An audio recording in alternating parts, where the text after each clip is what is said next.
단락 마지막에 회복 말씀이 5구절이 있습니다. 이거 우리 10분 정도에 끝내려고 합니다.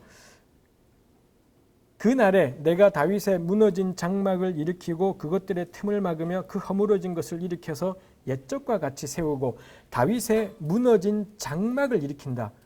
이 구절 가지고 또 황당무계 주장이 있죠. 다윗의 장막이라는 찬양 하는 분들 있지 않습니까? 이걸 자꾸 또 그렇게 쓰는 분들이 있습니다. 그렇지 않지. 이거 뻔하지 않습니까?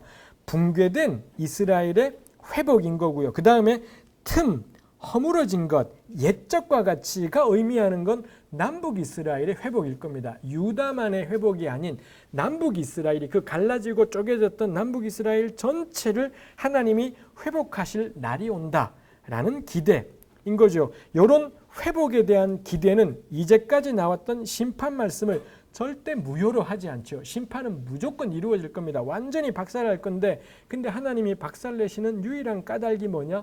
그를 통해 회복하시기 원함인 거겠죠. 모든 구원 말씀들은 심판을 없애버리는 것이 아니라 심판 이후의 회복을 이야기하는 것이 있죠. 그래서 13절에 가면 이 수확의 풍성함이 나오고요. 14절에 가면 내가 내 백성 이스라엘이 사로잡힌 걸 돌이키겠다. 15절에 내가 그들을 그의 땅에 심겠다라고 말씀하시는 것이 있습니다. 궁극적으로 하나님이 회복하신다 싶은 거죠.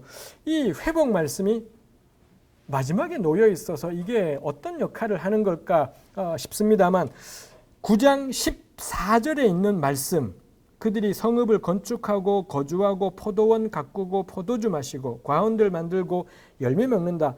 여기에 쓰인 단어들하고 아주 흡사한 단어들이 5장 11절에 쓰였습니다. 5장 11절에 보시면 5장 11절과 9장 14절을 비교해보면 5장 11절이 너희가 힘없는 자를 밟고 그에게서 미래 부당한 세를 거두었은즉 다듬은 돌로 건축하지만 거주하지 못하고 건축하고 거주한다가 있는 거고요. 아름다운 포도원을 가꾸지만 마시지 못한다. 근데 14절도 9장 14절도 포도원을 가꾸고 포도주를 마신다가 있더라는 거죠. 즉 집 건축하고 거주하고 포도원 가꾸고 포도주 마시고 이런 내용이 5장 11절에 있고 9장 14절에도 있더라라는 겁니다. 그러니 너무 당연할 것 같은 이야기입니다만 이 마지막에 회복 말씀이 의미하는 게 뭐냐? 회복의 내용이 뭐냐라는 거죠. 그냥 그때 되면 회복돼가 아니라 그때 되면 회복될 텐데 만일 그 회복된 세상에도 힘없는 자를 짓밟고 미래 부당한 세를 거둔다면 절대로 그런 회복의 날은 오지 않을 것이겠다라는 거죠. 해서 회복 말씀이 여기에 노임을 통해 하나님께서 우리에게 가져다 주실 회복이 어떤 회복이냐. 예언자들이 그렇게 고발하고 붙어 싸웠고 폭로했고 드러냈던 이 모든 잘못되고 부당한 현실들, 이게 고쳐지고 바로잡고 올바르게 이루어지는 세상, 그런 세상에 대한 기대가 이 회복 말씀의 의미이겠다라는 겁니다. 우리 강의를 마무리하면서 한 가지 제가 처음에 했을지도 모르겠다 싶은데 할 게 있습니다. 우리 구약 성경이 맨 앞에 율법서가 있지 않습니까? 오경이라고 하는, 율법서라고 우리는 부르지 않죠. 오경이라고 부르지요. 그 다음에 있는 것이 역사서가 있죠. 이 여호수아부터 시작하는 역사서가 있고 그 다음에 있는 게 시와 지혜가 있죠. 욥기, 시편, 잠언, 전도, 아가까지 가는 시와 지혜가 있고 마지막에 예언서가 있지 않습니까? 이게 그에 비해 이스라엘은, 유대인들은 그렇지가 않아요. 맨 앞에 율법서, 이거랑 똑같지만 이름을 다르게 그 다음이 예언서가 있습니다. 여기 예언서라는 게 우리 역사서의 일부하고 여기 예언서 통째 이렇게 되고 마지막에 있는 게 성문서이지요. 이 성문서의 주로 내용이 시편이라든지 뭐 역대기, 이런 역대기 책이 이 히브리어 구약 성경은 성문서 부분에 들어가 있지요. 율법서가 원칙이지 않습니까? 여호와께서 그 백성에게 주신 원칙, 예언서. 근데 그 원칙이 깨졌기 때문에 임하게 될 심판 이후에 오게 될 회복, 이게 예언서들의 선포이죠. 성문서, 여호와의 율법을 묵상하며 살아가는 삶의 행복, 이게 성문서라는 겁니다. 요거 우리 안정된 구조인가요? 불안정한 구조인가요? 원칙이 주어졌는데 깨져서 박살날 거고 회복될 거고 그 말씀 묵상하며 살아가는 삶의 행복. 균형인가요? 불균형인가요? 균형적이다. 그죠? 이 안정된 구조, 가령 삼각형이 이렇게 생겼다는 느낌이 든다라는 겁니다. 근데 이 기독교 성경, 개신교든 가톨릭이든 동방정교회든 오경, 하나님이 주신 원칙, 역사 안에서 줄기차게 그 말씀이 무시당하고 짓밟히고 마침내 유배됨, 시와 지혜, 하나님 말씀을 묵상하며 살아가는 삶의 행복, 예언서, 결국 말씀을 안 지켜서 심판, 박살나게 되고 그리고 그 날에 대한 기대. 이게 우리 기독교 성경인 거죠. 요거 안정 불안정이라면 불안정일까요? 안정일까요? 불안정 쪽이다라는 거고 얘는 이 원칙, 심판, 회복, 묵상하는 삶의 회복 완결되어 있지 않습니까? 근데 이 기독교 성경은 원칙, 계속된 거역, 삶의 이런저런 모습, 결국에는 심판, 다가올 새날에 대한 기대라는 점에서 기독교의 요거랑 책은 똑같아요. 구성하고 있는 책은 똑같은데 배열을 어떻게 하느냐에 따라서 완결된 구조가 있는가 하면 요건 완결되지 않고 열려있지요. 오실 그 날에 대한 기대로 열어져 있다라는 겁니다. 이 가장 마지막 책이 기독교 성경의 가장 마지막 책이 말라기이지요. 말라기를 마지막 장을 탁 넘기면 뭐가 나오나요?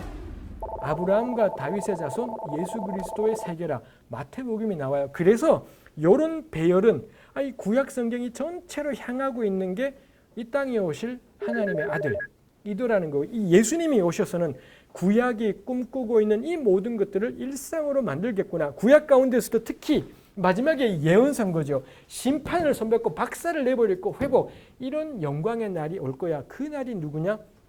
예수님이다라는 겁니다. 해서 예수께서 구약의 성취라는 건 낙이 탄다고 했는데 낙이 탔다. 동정녀라는데 동정녀다. 이런 것이지 않다. 이죠. 구약 예언자들이 그렇게 고발했고 그렇게 붙었어. 이게 말이 돼? 이게 말이 돼? 이 모든 걸 박살내고 이루어질 영광이라는 점에서 구약 예언자들의 모든 절망과 소망, 그들의 낙담과 간절한 갈망 이걸 이 땅에 현실로 만들어내신 분이 누구냐? 예수 그리스도라는 거죠. 그러니 예수님은 성취다라고 말할 때 동정녀 찾지 마라. 이게 동정녀가 아니다라는 게 아니라 그게 관건이잖아요. 구약 예언자들이 뭐 때문에 힘들어했나? 무얼 그토록 괴로워하고 무얼 그토록 붙어 싸웠나?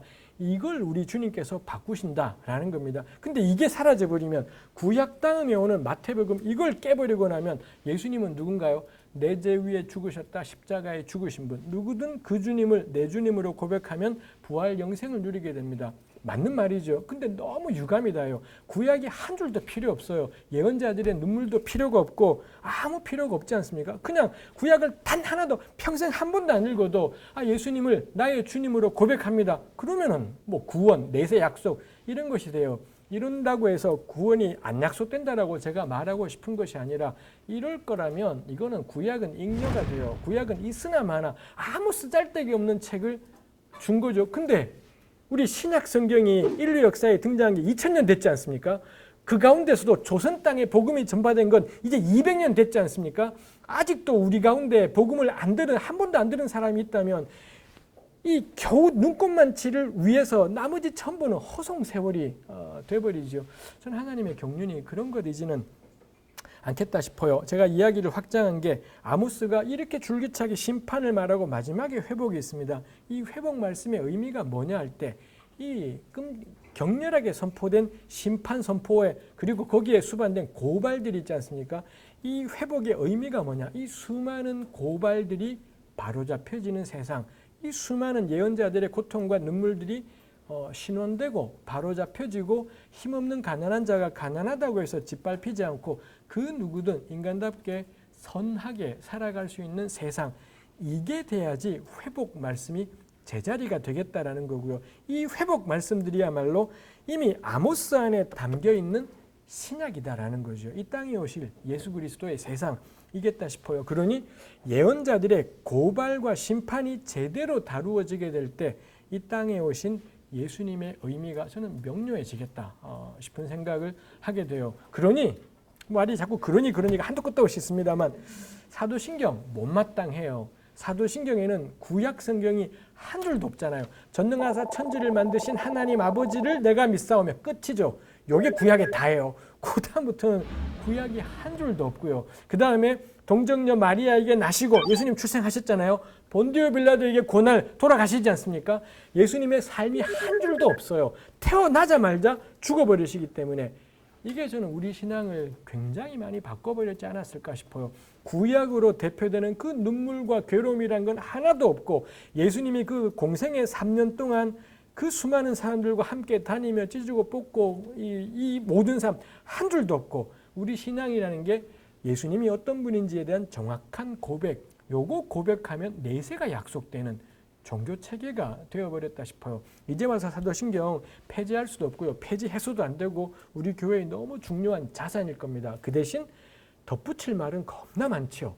사도신경을 교회에서 강의할 때 덧붙여야 되는 말들이 엄청 많아요. 하나하나 할 때마다 구약 이야기를 계속 끄집어내서 해주지 않으면 저는 그럼 우리 기독교가 종교 나부랭이가 될 거다. 이런 교의 체계들을 정확하게 믿으면 내세가 약속되는 이건 사기예요. 말이 안 되지 않습니까? 이런 체계 믿는다고 세상에 구원이라니 이게 무슨 말이 되는 것이겠습니까? 굉장히 많은 말들이 필요하다 싶어요. 저의 결론은 구약이 사라져버리는 바람에 우리 기독교 신앙이라는 게 저는 붕 떠버렸다. 종교가 되어버렸고 교리 체계가 되었다. 그리고 복음서가 소홀하게 되는 바람에 역시 우리 교회가 몸뚱아리가 사라져버린 정신만 남아버린 것이 되지 않았나 싶은 생각이 개인적으로 듭니다. 이 정말 마지막 부분들은 완전히 저희 개인적인 잔머리들이기 때문에 진리와는 너무 거리가 먼 전적으로 저의 생각들이니 들으시면서 한번 생각이나 해보자. 뭐라고 말하는지 나도 한번 생각이나 해보자. 이 정도로 한번 들으시고 평가하시면 좋을 것 같습니다.